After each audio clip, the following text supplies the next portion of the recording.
السلام علیکم فرینڈز آج کی اس ویڈیو میں ہم آپ کو کمیونزم کے بارے میں بتانے والے ہیں، تو یہ ویڈیو آپ نے آخر تک دیکھنی ہے۔ کمیونزم ایک سیاسی اور معاشی نظام ہے جس میں حکومت زمین اور سامان کی مالک ہے، ہر ایک کو اپنی دولت دوسروں کے ساتھ بانٹنی چاہیے۔ دنیا میں چند ہی ایسے ممالک ہیں جہاں پر کمیونزم آئیڈیالوجی کو فالو کیا جاتا ہے۔ 20ویں صدی میں تمام براعظموں میں لاکھوں لوگ کمیونسٹ حکمرانی کے تحت رہتے تھے۔ 1917 میں روس کمیونسٹ بننے والا پہلا ملک بنا۔ 1922 میں اس کا نام بدل کر سوویت یونین رکھ دیا گیا، جو کئی دہائیوں سے دنیا کے طاقتور ترین ممالک میں سے ایک تھا۔ کمیونزم ایک جرمنی فلسفر اور انقلابی کارل مارکس کے نظریات پر مبنی ہے۔ وہ کیپٹلزم نظام کا دشمن تھا۔ کیپٹلسٹ نظام جو صنعتی انقلاب اور 19ویں صدی میں تیزی سے پھیل رہا تھا۔ کارل مارکس کو یہ دیکھ کر غصہ آیا کہ کچھ سرمایہ دار امیر ہو گئے جبکہ دوسروں کے پاس کچھ نہیں تھا۔ فیکٹری کے مزدوروں کو کم تنخواہ ملتی تھی اور انہیں انتہائی سخت حالات میں کام کرنا پڑتا تھا۔ کارل مارکس نے سوشلسٹ نظریات کو پھیلانا شروع کیا،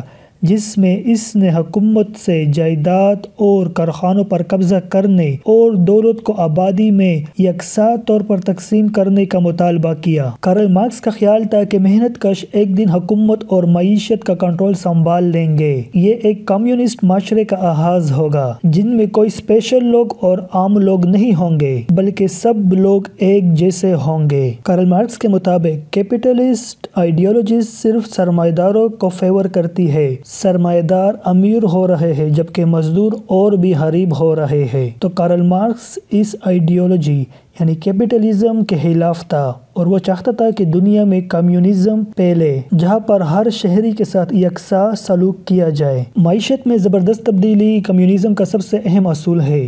حکومت معیشت اور کاروبار کو کنٹرول کرتی ہے۔ وہ تمام صنعتوں اور کارخانوں کو نیشنلائز کرتی ہے، یعنی تمام صنعتیں اور کارخانے حکومت کے کنٹرول میں ہوتے ہیں۔ قیمتوں کو تعین حکومت کرتی ہے۔ فار ایگزامپل، اگر آج ٹماٹر کی قیمت 30 روپے ہے اور اچانک سے سپلائی بند ہو جاتی ہے تو کیپٹلزم جیسے کہ ہمارے نظام میں ہوتا ہے کہ جب سپلائی کم ہوتی ہے تو قیمتیں بڑھ جاتی ہے، لیکن کمیونزم اس کے الٹ ہے اور اس کے مطابق قیمت وہی رہے گی جو پہلے سے متعین تھی، یعنی 30 روپے۔ عام لوگوں کے لیے روزمرہ کی چیزوں کی قیمتیں جیسے خوراک اور کپڑوں کی قیمتیں کم رکھی گئی ہے تاکہ ہر کوئی ان کو برداشت کر سکے۔ کمیونزم میں حکومت کسی شخص کی زندگی کے تمام پہلوؤں کو کنٹرول کرتی ہے۔ کمیونسٹ پارٹی واحد جماعت کے طور پر اپنے اراکین کا انتخاب کرتی ہے اور حکومت کی تمام شاخوں کو کنٹرول کرتی ہے۔ کمیونزم میں ملک کا سربراہ سیکرٹری جنرل ہوتا ہے جو کہ ایک طاقتور شخص ہوتا ہے، جس طرح کہ رشیا کے ولادیمیر پوٹن اور چائنا کے شی جن پنگ۔ ایسی ریاستوں میں تقریباً تمام آزادیوں پر پابندی ہے۔ پریس، ریڈیو اور ٹیلی ویژن ریاست کے کنٹرول میں ہے۔ کمیونسٹ معاشرے پولیس اسٹیشن ہے جن میں عام شہریوں کو مسلسل نظر رکھا جاتا ہے۔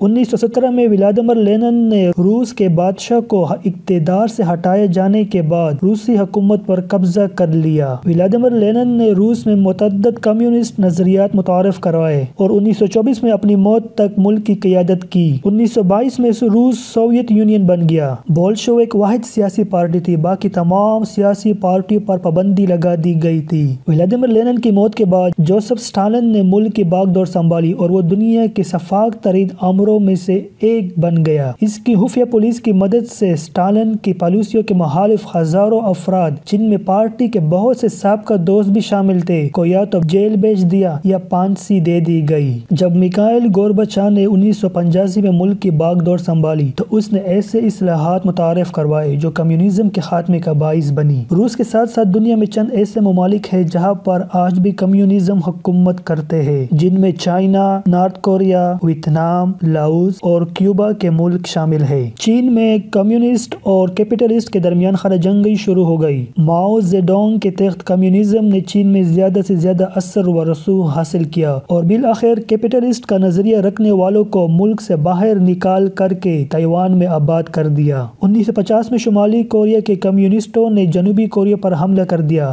اور 3 سالہ طویل جنگ کے بعد ایک معاہدے پر یہ جنگ ختم ہوئی۔ 1959 میں سوویت یونین نے کیوبا کی حکومت کا تختہ الٹنے میں مدد کی اور کمیونسٹ لیڈر کو بٹھا دیا۔ 1980 کی دہائی میں کمیونزم کو بہت سے مسائل درپیش تھے۔ سوویت یونین خوراک کی کمی اور خراب فصلوں کا شکار تھا۔ متوسط طبقہ کمیونسٹ نظام سے ناراض تھا جو انہیں بہتر زندگی دینے میں ناکام رہا۔ بہت سے ممالک میں ترقی کی رفتار سست تھی اور رہنماؤں نے دیکھا کہ مغرب ان پر غالب آ رہا ہے۔ 1985 میں مائیکل گورباچوف نے سوویت یونین میں کئی اصلاحات کا پروگرام شروع کیا۔ ملک نے اپنے کمیونسٹ اتحادیوں کی مدد بھی بند کر دی۔ 1989 اور 1991 کے درمیان پورے مشرقی یورپ میں کمیونسٹ حکومتیں گر گئی۔ یورپ کی تقسیم کی علامات دیوار برلن کو گرا دیا گیا۔ 1991 میں کمیونسٹ سخت گیر افراد نے گورباچوف کو معزول کرنے کی کوشش کی لیکن انہیں شکست ہوئی۔ اس سال کے آخر میں سوویت یونین کے بیشتر سابقہ جمہوریہ نے اپنی آزادی کا اعلان کر دیا اور روس تنہا رہ گیا۔ چین میں بھی بہت سارے اصلاحات کی گئی۔ آج چین میں ایک ایسا منفرد نظام ہے جس میں سیاست کا تعین ابھی تک کمیونسٹ پارٹی کرتی ہے لیکن شہری سرمایہ داری کے تمام پہلوؤں سے لطف اندوز ہوتے ہیں۔ کمیونزم اپنی سابقہ شکل میں بہت سے ممالک میں موجود نہیں ہے۔ بہت سے سابقہ کمیونسٹ ممالک یا تو مکمل طور پر جمہوری ہو چکے ہیں جیسے کہ مشرقی یورپ میں یا تبدیلی کی راہ پر گامزن ہے۔ کمیونزم کے خاتمے کے بعد بہت سے کمیونسٹ سوشلسٹوں کی طرف متوجہ ہوئے۔ صرف شمالی کوریا اور کیوبا نے ڈیموکریسی کے خلاف مزاحمت کی ہے اور اب بھی آمرانہ حکومتوں کی قیادت میں ہے۔